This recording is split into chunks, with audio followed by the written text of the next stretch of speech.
Buenos días con todos. A continuación, mi grupo les va a explicar dos ejercicios sobre el capítulo 8 del libro de Fundamentos de Circuitos, pertenecientes a la carrera de Mecatrónica.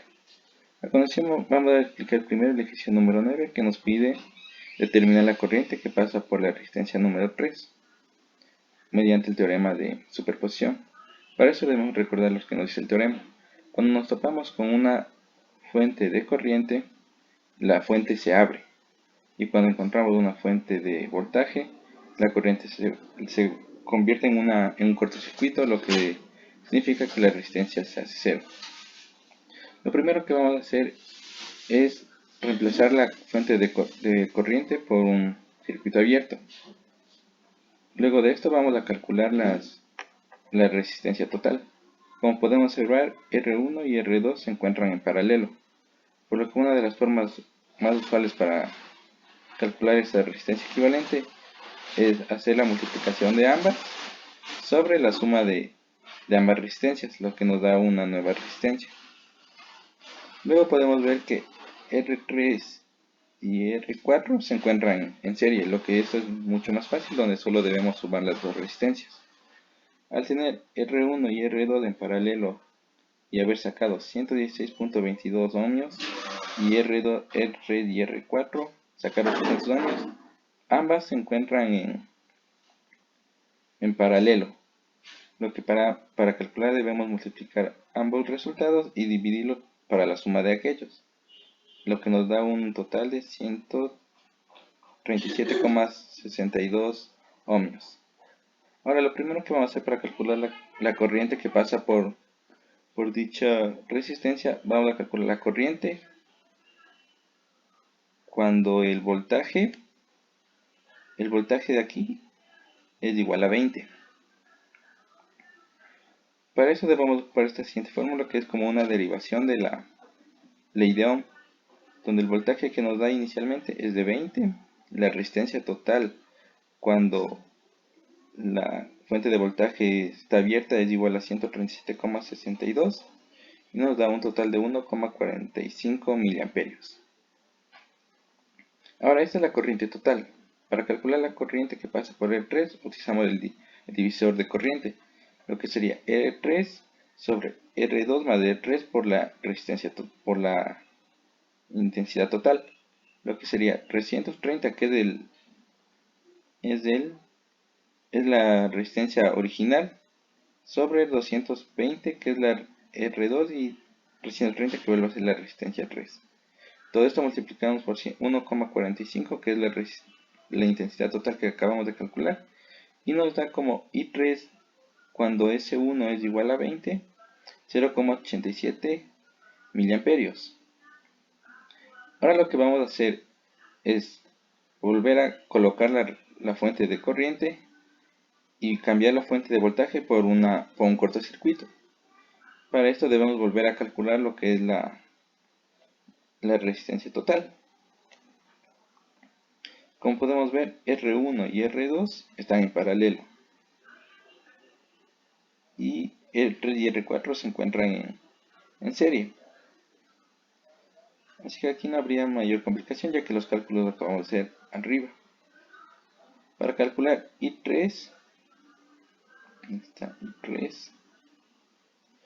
vamos a utilizar el divisor de voltaje, que sería la resistencia 3 y 4 en paralelo sobre la resistencia 1 y 2 en paralelo más la resistencia 3 y 4 en paralelo. Todo esto multiplicado por la intensidad total, lo que nos da un total de 0,82 miliamperios. Pero esta es la I total.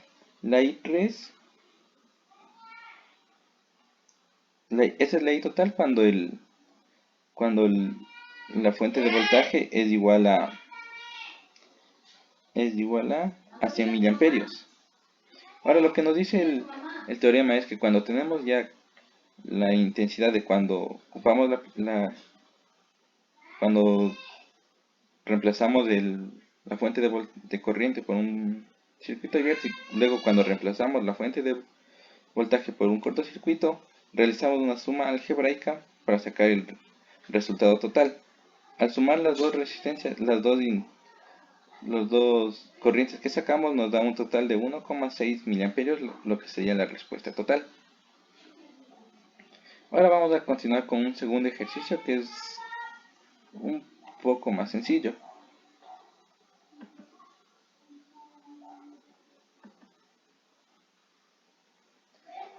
Convertir de una red estrella a una red delta. Esto mayormente se ocupa para ejercicios que están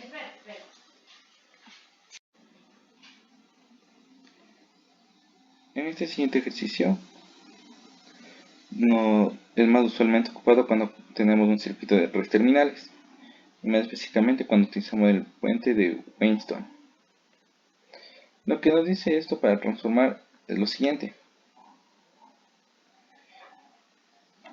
Ocupamos en total serían tres fórmulas, que son muy similares.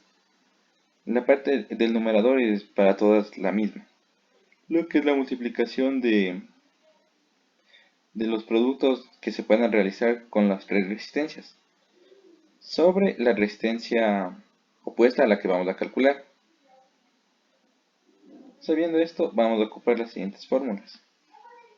Para calcular RA sería R1 por R2 más R1 por R3 más R2 por R3 sobre su resistencia opuesta, que es R2. Reemplazamos los valores que nos da ya en el circuito y obtenemos la primera resistencia, que sería de RA. Para RB el numerador queda lo mismo y ahora con la opuesta que sería R1. Reemplazamos y nos da un valor de 73 ohmios. Para RC lo mismo con la opuesta, que es R3, y nos da un valor de 48,66 ohmios. Ahora lo que hacemos es pasar con estos valores a la red delta, que está compuesta de esta manera, como le podemos ver aquí. RC con el valor ya calculado, RB y RA